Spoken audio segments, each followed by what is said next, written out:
प्यारे विद्यार्थियों, आप सभी को मेरा नमस्कार।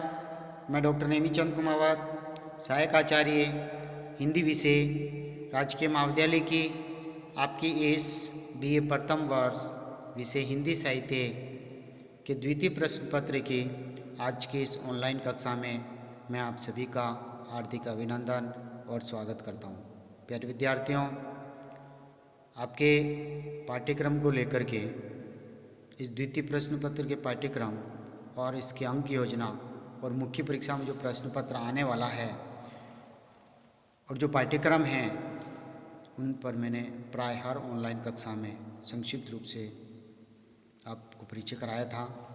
एक बार पुणे में ये कह देना चाहता हूँ कि जो द्वितीय प्रश्न पत्र ये 100 अंकों का होगा। इसमें केवल 5 ही निबंधात्मक कोटि के प्रश्न आएंगे। 2 प्रश्न आरंभिक पहला और दूसरा प्रश्न हिंदी भाषा विज्ञान से संबंधित होंगे, जिनकी चर्चा हमने कर ली है और हर पाठ्यक्रम को हमने एक तरह से मॉडल आंसर के रूप में पढ़ा और सभी के PDF नोट्स आपके व्हाट्सएप ग्रुप पर भी शेयर कर किए जा चुके हैं। साथ ही जो 60 अंकों के जो पाठ्यक्रम है यानी 20-20 अंकों के जो 3 प्रश्न और जो आने वाले हैं वो हिंदी साहित्य के इतिहास के संक्षिप्त इतिहास से संबंधित होगा, यानी आदिकाल, भक्तिकाल, रीतिकाल, आधुनिक काल से संबंधित होगा। जैसे हमने आदिकाल से जुड़े हुए पाठ्यक्रम को पिछली ऑनलाइन कक्षाओं में एक मॉडल आंसर के रूप में पढ़ा था, जैसे हिंदी साहित्य के इतिहास का काल विभाजन और हिंदी के आदिकाल की विविध परिस्थितियाँ, सामाजिक, राजनीतिक, साहित्यिक, धार्मिक, सांस्कृतिक, इन परिस्थितियों पर हमने चर्चा की थी। और हिंदी साहित्य का जो आदिकाल है और नामकरण की दृष्टि से विवादास्पद रहा है, इसके ऊपर भी हमने मॉडल आंसर के रूप में विस्तार से चर्चा की है। विभिन्न विद्वानों ने अनेक तरह के नाम सुझाए, उन सभी की समीक्षा करते हुए तर्कयुक्त शैली में हमने उचित नामकरण के ऊपर भी मैंने पढ़ाया था कि कौन सा नामकरण सर्वाधिक उपयुक्त रहेगा। इसी तरह से आदिकाल की विविध जो काव्य प्रवृत्तियाँ हैं, चाहे रासो काव्य हैं, जैन साहित्य, सिद्ध साहित्य, नाथ साहित्य, लौकिक साहित्य, फुटकर साहित्य जो हुआ, उनके ऊपर भी हमने चर्चा की थी। साथ ही जो इम्पोर्टेंट एक प्रश्न और बनता है और वो ये बनता है कि आदिकाल की सामान्य विशेषताएं, यानी प्रवृत्तिगत विवेचन, जिसको मैंने काफ़ी विस्तार से आपको मॉडल आंसर के रूप में पढ़ाया। साथ ही दूसरे कालखंड के रूप में हमने भक्तिकाल को लिया था। भक्तिकाल की विविध परिस्थितियों पर चर्चा करते हुए संत मार्गी काव्यधारा, सूफी मार्गी काव्यधारा, कृष्ण मार्गी काव्यधारा, राम मार्गी काव्यधारा और हिंदी साहित्य के इस इतिहास के भक्तिकाल को, इतिहास में इस भक्ति काल को स्वर्ण युग क्यों कहा जाता है, इनके ऊपर मैंने सभी पर एक तरह से मॉडल आंसर के रूप में आपको पढ़ाया है। सभी पर हमने विस्तार से चर्चा की और हाल ही की अभी ऑनलाइन कक्षाओं से हमने आरंभ किया था रीतिकाल को। तो रीतिकाल की विविध परिस्थितियाँ, रीतिकाल का नामकरण और रीतिकाल की प्रमुख काव्यगत प्रवृत्तियाँ, जिन पर हम अभी पढ़ रहे हैं, तो इन सभी को मैंने एक तरह से मॉडल आंसर के रूप में आपको मैंने पढ़ाया है। सभी के PDF नोट्स आपके व्हाट्सएप ग्रुप में शेयर किए जा चुके हैं। तो आइए, हमने पिछली जो हाल ही की ऑनलाइन कक्षा से, जिसमें हमने रीतिकाल की सामान्य प्रवृत्तियों पर हमने चर्चा की थी, वहीं से उसी क्रम को जारी रखते हुए हम आरंभ कर रहे हैं। प्रथम काव्य प्रवृत्ति के रूप में हमने पढ़ा था श्रृंगारिकता की प्रवृत्ति, यानी प्राय सभी कवियों ने श्रृंगार रस का वर्णन किया है। दूसरी काव्यगत प्रवृत्ति है आचार्य प्रदर्शन की प्रवृत्ति, यानी रीतिबद्ध जो कवि हैं उन्होंने अपने आप को आचार्य पंडित माना है और इसी रूप में उन्होंने ब्रज भाषा और रीतिकाल में कला पक्ष को संवारा है। तो हिंदी साहित्य के उत्तर मध्यकाल में श्रृंगारिकता के बाद यदि कोई महत्वपूर्ण काव्यगत प्रवृत्ति उभर कर आती है या सामने आई है तो वह आचार्यत्व प्रदर्शन की प्रवृत्ति है। अधिकांश कवियों ने लक्षण निरूपण के नाम पर संस्कृत के काव्यशास्त्र का अनुवाद कार्य साकार दिया है, यानी संस्कृत में भाषा में जो लिखे गए थे लक्षण ग्रंथ, चाहे अलंकारों पर, चाहे रस, शब्द शक्तियाँ, काव्य गुण, काव्य रीतियाँ आदि पर, उसी का ही हिंदी भाषा में यानी ब्रज भाषा में अनुवाद कार्य एकमात्र इन रीतिकाल कवियों ने करके दिखाया है। डॉक्टर भागीरथ मिश्र जी इस संदर्भ में कहते हैं, हिंदी लक्षणकारों के समक्ष कोई वास्तविक काव्यशास्त्रीय समस्या नहीं थी। इसका उद्देश्य विद्वानों के लिए काव्यशास्त्रों के ग्रंथों का निर्माण करना नहीं था, वरना कवियों और साहित्य रसिकों को काव्यशास्त्र के विषयों से परिचित कराना था। ये कथन है। इससे स्पष्ट हो जाता है कि इस काल में आचार्यत्व प्रदर्शन की प्रवृत्ति तो मिलती है, किंतु इस प्रवृत्ति से कोई नवीन उपलब्धि उभर करके सामने नहीं आ पाती है। यानी आचार्यत्व प्रदर्शन की प्रवृत्ति तो है, यानी संस्कृत के काव्य लक्षण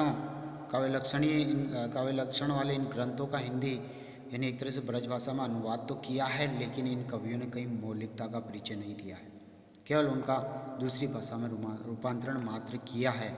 इसलिए कोई नवीन उपलब्धि उभर करके सामने नहीं आ पाती है।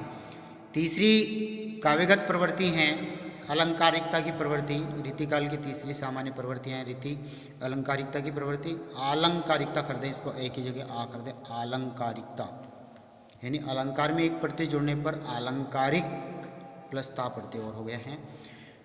रीतिकालीन काव्य में अलंकरण की प्रधानता है।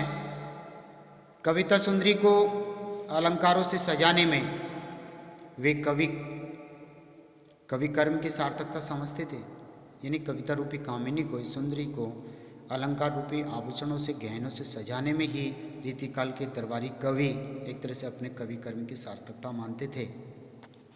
अलंकारों के प्रति इनका मोह अति प्रबल था। केशवदास जी ने तो अलंकार विहीन कविता को सुंदर माना ही नहीं, चाहे वे कितने ही गुणों से युक्त क्यों न हों। जैसे उनकी कुछ पंक्तियां यहाँ पर, यद्यपि सुजाति सुलक्षणी सुबरन सरस सुवृत भूषण बिनु न विराजई कविता वनिता मित।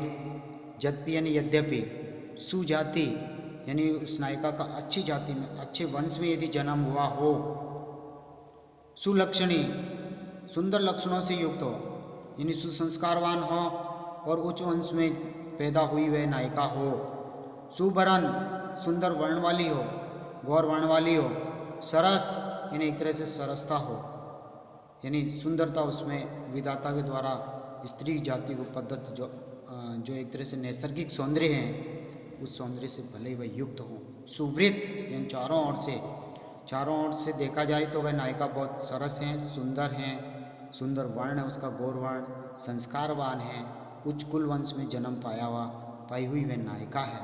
तो कहने का तात्पर्य इतना सब कुछ होने पर भी केशवदास जी यहाँ कह रहे हैं भूषण बिनु न विराजई, यानी बिना भूषण के, बिना आभूषण, भूषण यानी आभूषण गहनों के, बिना गहनों के भूषण बिनु न विराजई यानी न शोभा पाती है कविता वनिता मित, यानी ये कविता वनिता यानी स्त्री, अर्थात बिना आभूषणों के, बिना गहनों के ये कविता रूपी जो स्त्री है, कामिनी है, ये मित यानी थोड़ी सी भी शोभा नहीं पा सकती। तो कहने का तात्पर्य अलंकारिकता की प्रवृत्ति, अलंकारों का प्राय सभी कवियों ने, चाहे रीतिसिद्ध, रीतिबद्ध और रीतिमुक्त काव्य धारा का कोई भी कवि हो, सभी के काव्य में कला पक्ष संवरा है और एक तरह से अलंकारों के प्रति मोह रहा। और अलंकारों के ऊपर तो लक्षण ग्रंथ भी लिख दिए गए हैं।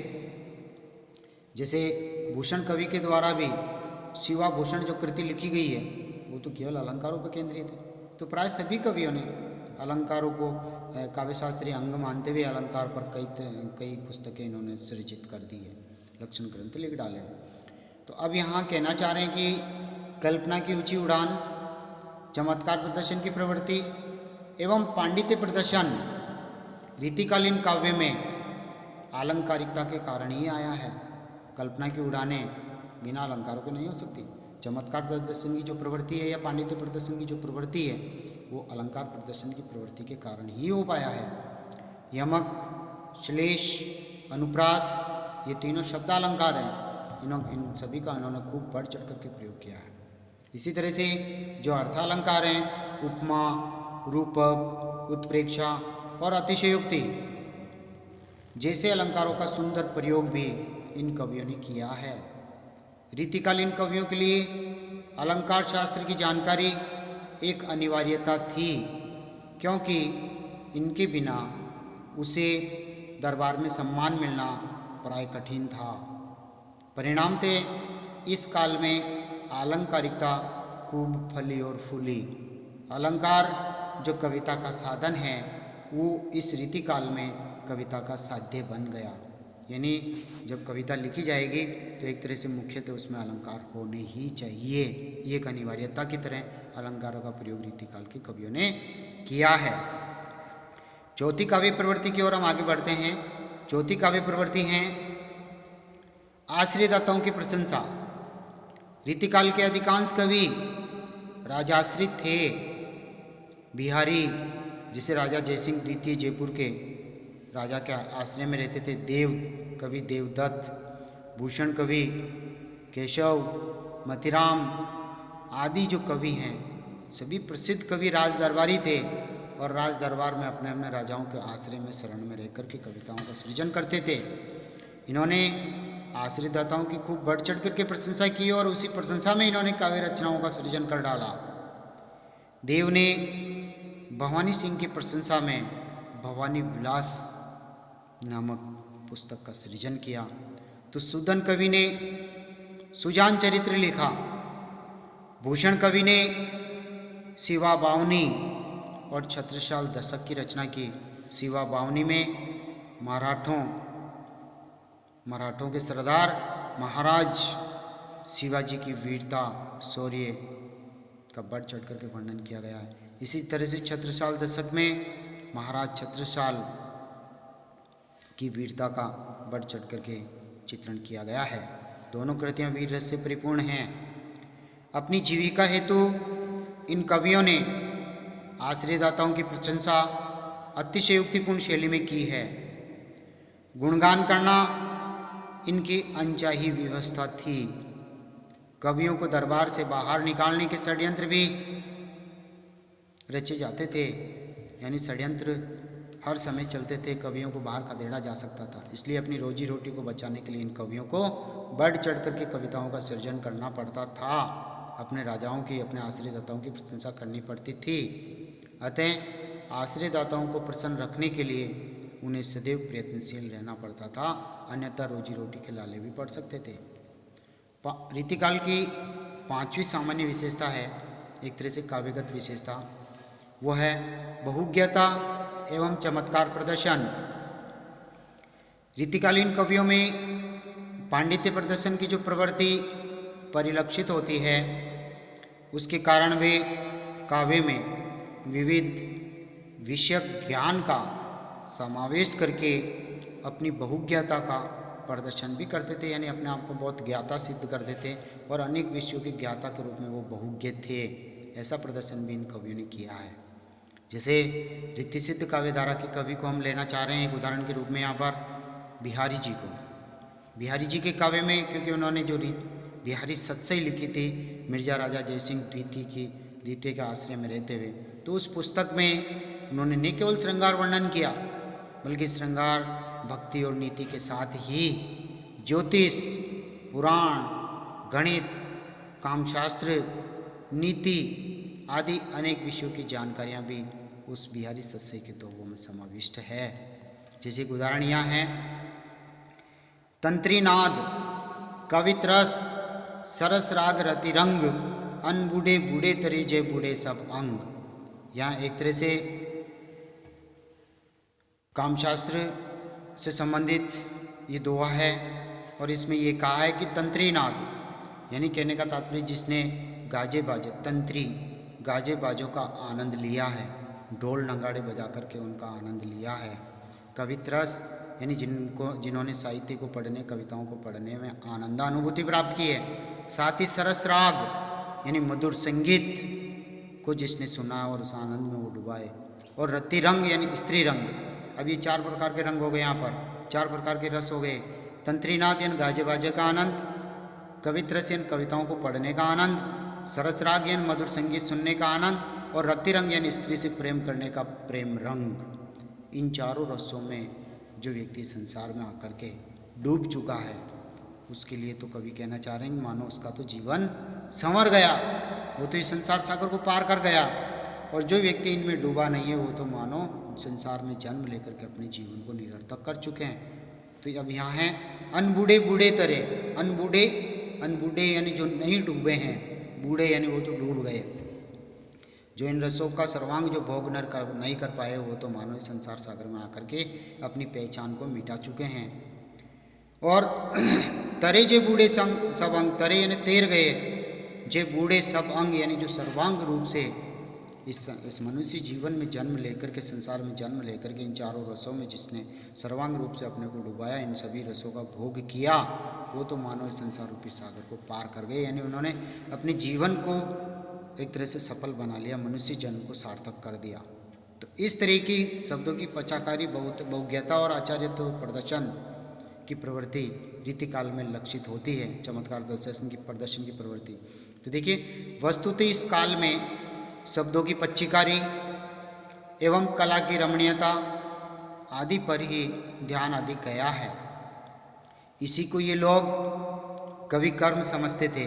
जैसे एक पंक्ति और है यहाँ पर, कहत नटत रीजत खीजत मिलत खिलत लजियात, बरे बोन में करत है नैनन ही सो बात। ये भी बिहारी का पद है और केवल इशारों के माध्यम से ही, केवल हाव भाव के माध्यम से ही नायक और नायिका आंखों के इशारों से ही वो प्रेम भरी बातें कर लेते हैं। तो देखिए यहाँ पर कहत यानी नायिका परिवार के सदस्यों के बीच में बैठी हुई है, नायक दूर से आकर के उसको प्रेम की अनुनय करता है, तो नायक कुछ कहता है केत, दूसरा भी शब्द है नटत, और नायिका उधर पारिवारिक सदस्यों के बीच में गर्दन हिला करके मना कर देती है कि नहीं, अभी प्रेम के लिए बाहर नहीं चल सकते। फिर रीजत, और उसकी मना करने की कला पर नायक दूसरी ओर जो खड़ा है, प्रेम के अनुनय कर रहा है, वो उसकी मना करने की कला पर प्रसन्न हो जाता है, वो एक तरह से खिल जाता है। तो नटत रीजत खीजत, और इधर प्रसन्न होने पर वो नायिका इसको प्रसन्न रूप में देखती है, नायक को तो खींच जाती है, उसको गुस्सा आता है, मैं तो यहाँ पारिवारिक सदस्यों के बीच में उलझी हुई हूँ और तुम्हें वहाँ हंसी मजाक सूझ रही है और तुम खुश हो रहे हो और मैं उलझी हुई हूँ, फंसी हुई हूँ। मिलत खिलत लजियात, फिर दोनों के नेत्र मिलते हैं और दोनों प्रसन्न हो जाते हैं, दोनों के चेहरे खिल उठते हैं। फिर लजियात का तात्पर्य वो शर्माने लग जाते हैं कि इतने पारिवारिक लोगों के बीच में, समाज के लोगों के बीच में हम नेत्रों के इशारों से बातें करते जा रहे हैं, कुछ तो शर्म की जानी चाहिए। तो कहत नटत रीजत खीजत मिलत खिलत लजियात, भरे भवन में करतु है नैनन ही सो बात। तो इस तरह से बहुज्ञता एवं चमत्कार प्रदर्शन की प्रवृत्ति रीतिकाल में प्रमुख रूप से उभर करके आई है। तो प्यारे विद्यार्थियों, आज की इस ऑनलाइन कक्षा को हम यहीं समाप्त करते हैं। अगली जो ऑनलाइन कक्षा होगी वो हम भक्ति एवं नीति, अगली छठी विशेषता से हम आरंभ करेंगे। जो विद्यार्थी पहली बार इस YouTube चैनल पर इन वीडियोज़ को वो देख रहा है तो वो इन वीडियोज़ को लाइक ज़रूर करें और कॉलेज के इस YouTube चैनल को सब्सक्राइब जरूर करें, क्योंकि आप जब तक सब्सक्राइब नहीं करेंगे तब तक महाविद्यालय में आपकी ऑनलाइन उपस्थिति सुनिश्चित नहीं हो सकेगी। आप सभी को बहुत बहुत धन्यवाद। जय हिंद, जय भारत।